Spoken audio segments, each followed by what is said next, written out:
Hey everyone, Professor Cornfield and Ren, Liz, and Mohammed, or I don't know who all is there or not, or who all will end up seeing this. This is my first take on this. Hopefully, it's good and I don't ramble on and mumble too much because, for the sake of time, I don't know how many takes of this I can really make. Um, and of course, I've been focusing for a very long time in the past short while on trying to finalize this draft, as it were. Um, and I've actually run into some snags, which I will bring up in the course of this. I don't have any fancy handouts or anything, but I've got the laptop that's right in front of me. You can't see it, and so I certainly don't plan on reading um, my paper per se, but I will certainly be using that as a guide to help me collect my thoughts here. Um, so I had mentioned in class, I of course throughout the semester was having a hard time deciding what to try to write this paper on, um, and we started reading about null subjects and clitic climbing, the paper by Kane, Richard Kane in 1989. And that seemed really interesting to me. And of course, it's kind of a hey, here's a paper topic, something where somebody's looked at one aspect of something. In this case, he looked at French and Italian and made some references to Spanish. Um, as far as clitic climbing and all subjects, but didn't really go beyond that. And of course, we know Romance languages. I mean, Italian and French are both Romance languages, and Spanish. But there's no mention that I recall of Portuguese. There's no mention of Romanian. And so while I don't actually bring up Portuguese in this paper, that might have been a good idea, but at this point, it might be too late for that, certainly. But then I decided in class we had talked about it because we all had gotten kind of interested in this all at the same time, or just thought it was interesting. Um, Professor Cornfield mentioned Slavic languages are also null subject and also have clitics.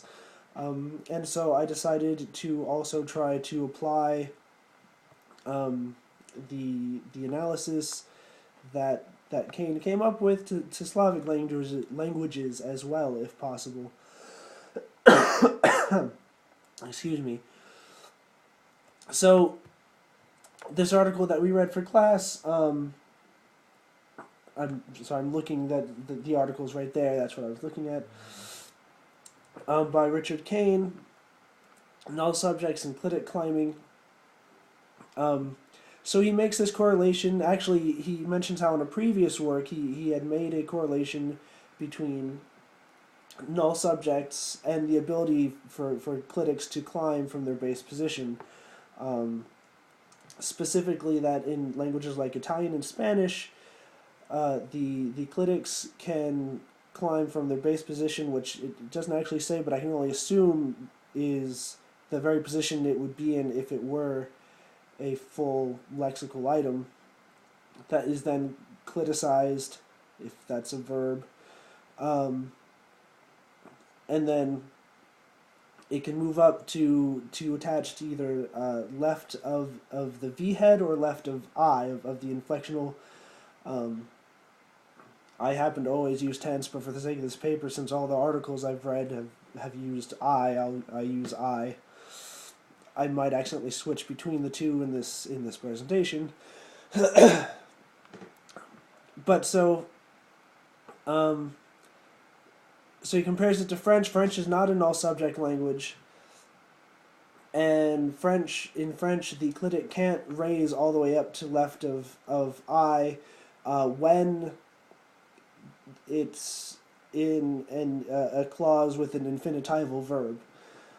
So the background with that, I didn't get a chance to see this original article where he first proposes all this, but I got my hands on the book that mentions restructuring.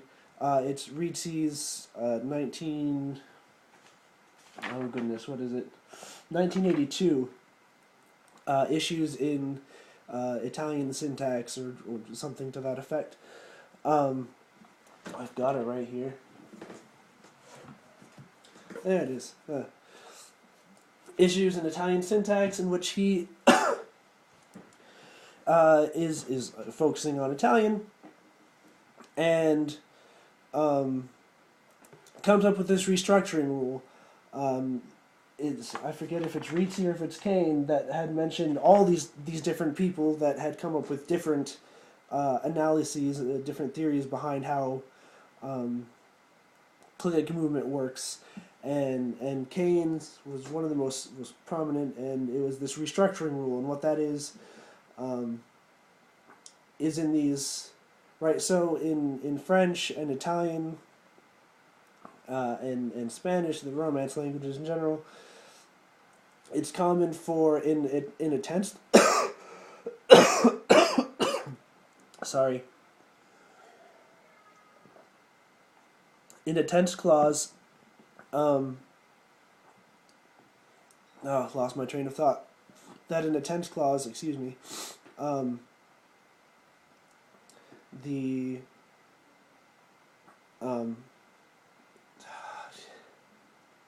in a tense clause, the clitic, the verb can move. The verb undergoes head movement from V to T, or V to I.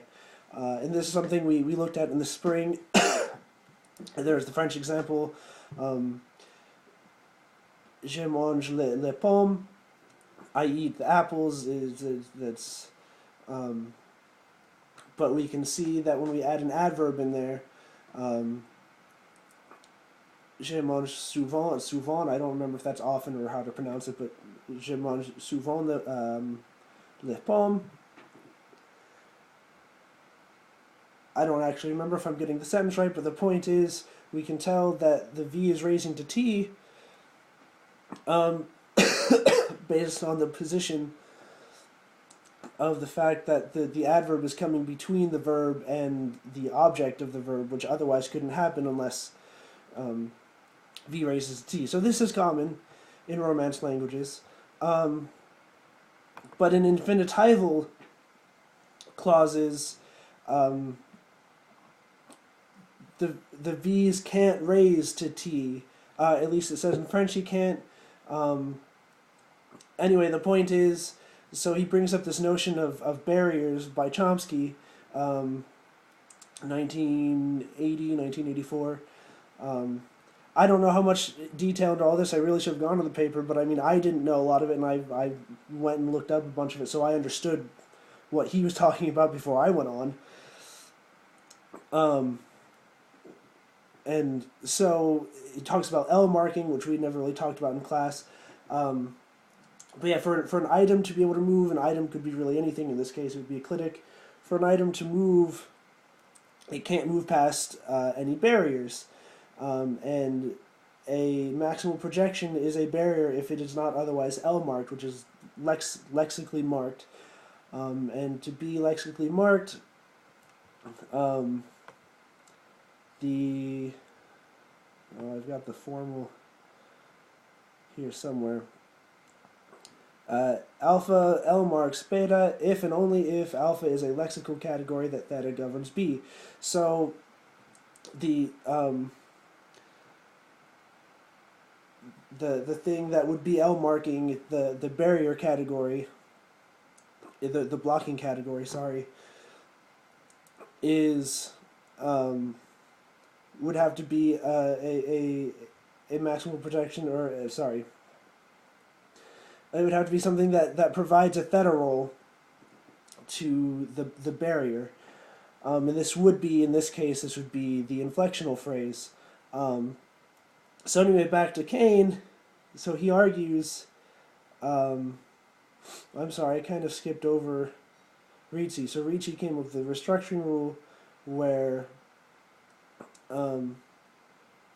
instead of having to deal with the barrier, what happens is when you have an infinitival phrase, the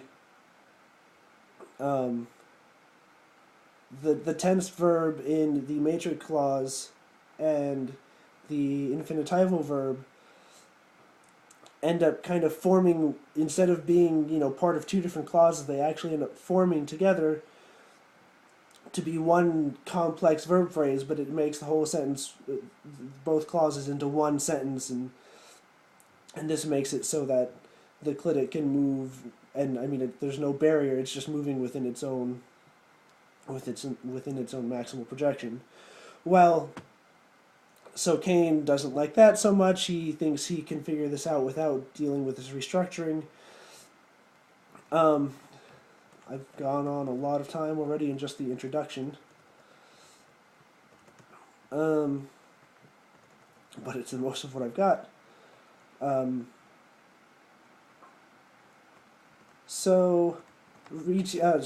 Kane states that in null subject languages, you're getting to the good stuff. In null subject languages, the I, even if it's not filled, even if the V does not move up to fill I, the I is still strong enough. The I is strong enough to lexically mark, to L mark the V, the verb phrase, thus no longer the verb phrase being a blocking category. Thus, the clitic can move out of the verb phrase to move to a join left of I.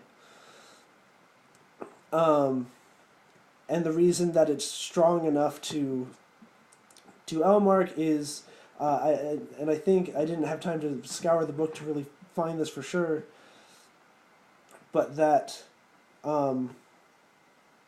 because in all subject languages the inflectional phrase, even if it's phonologically empty, still has these kind of pronominal features that I guess is what makes it strong enough that they can L mark the verb phrase.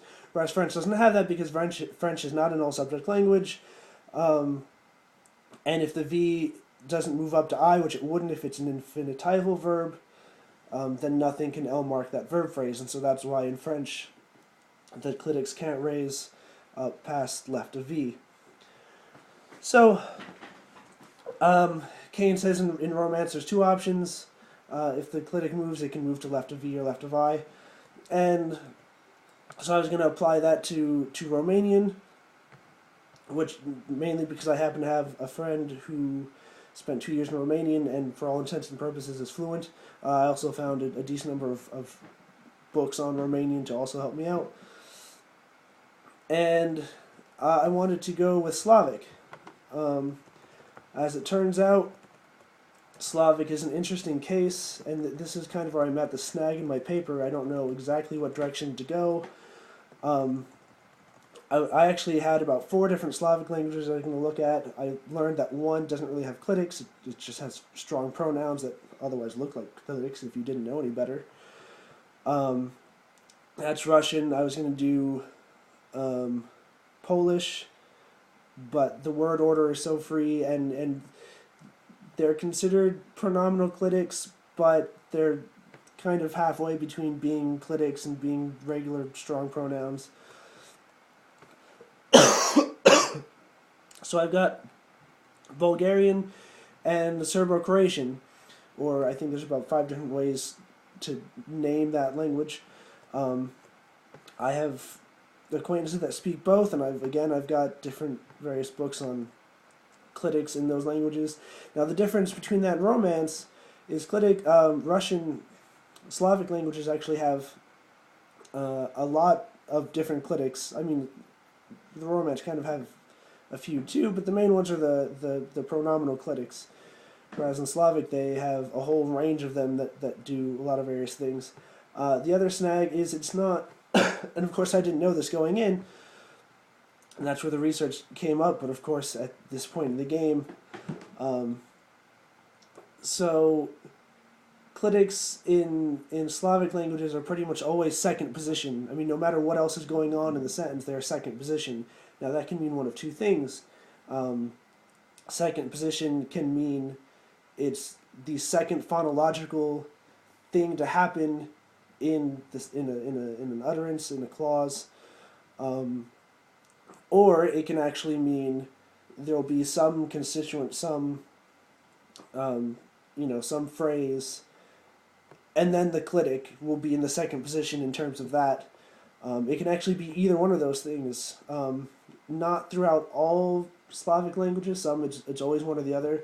But in Bulgarian and in Serbo-Croatian, the two that I'm actually using still because they seem like I can do something with them, they both have this option where in any given kind of situation, if you use one, you use that, excuse me, so if you do the second morphological word as the clitic, that you have to be consistent with that, and likewise if you do it as the second kind of phrase. But I mean both options exist. But so the reason this is causing kind of a snag now, and I'm not sure where to go, is because I've started the process of kind of explaining all of this. But I mean, this is all information that doesn't necessarily,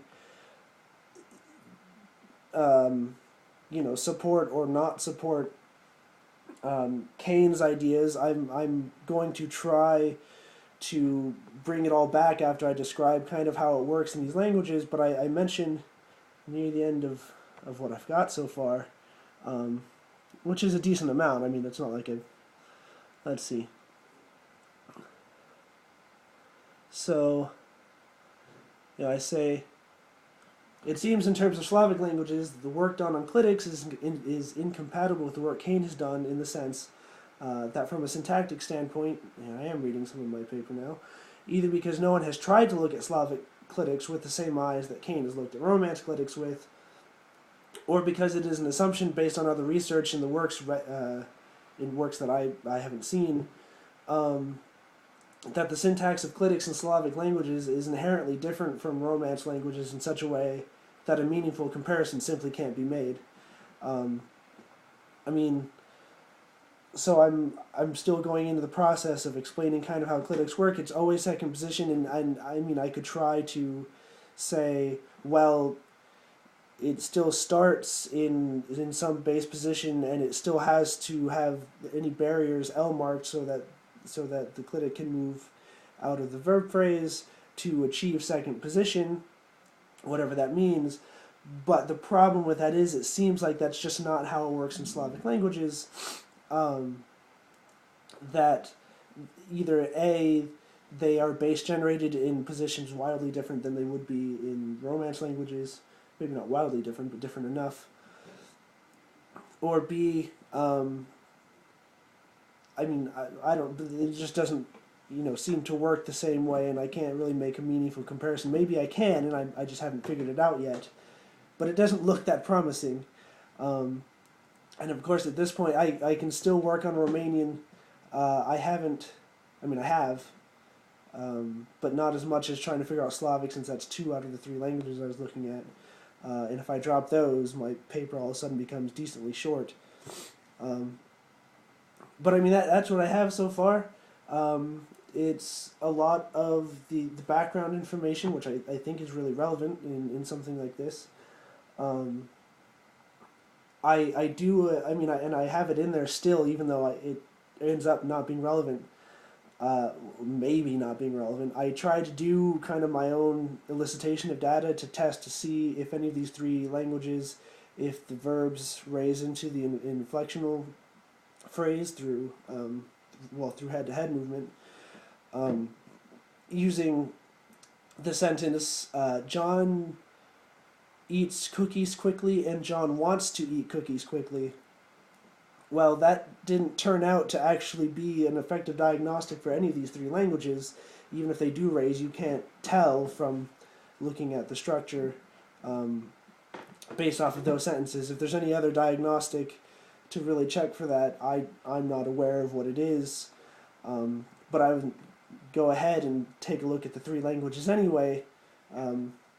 So even if they don't have this head-to-head raising, I can still use that in a sense and say, well, if they don't, and if it doesn't work the same way it does in Spanish, then or French or Italian, one way or the other, then it doesn't, and obviously that wouldn't support Kane's analysis. And so, I mean, either way you go, there's something there. But it's just a matter of knowing what I'm looking for, and really taking a look at data in the Slavic languages and seeing if I can make a meaningful comparison there. Well, I was worried about filling up 10 minutes, and this has been just over 20, so I should probably stop here. I don't dare try to do this over in case, well, any number of things could go wrong. I have no idea how long this will take to load. But so, that was my presentation. Thank you for listening, and I look forward to hearing any feedback. Thank you very much.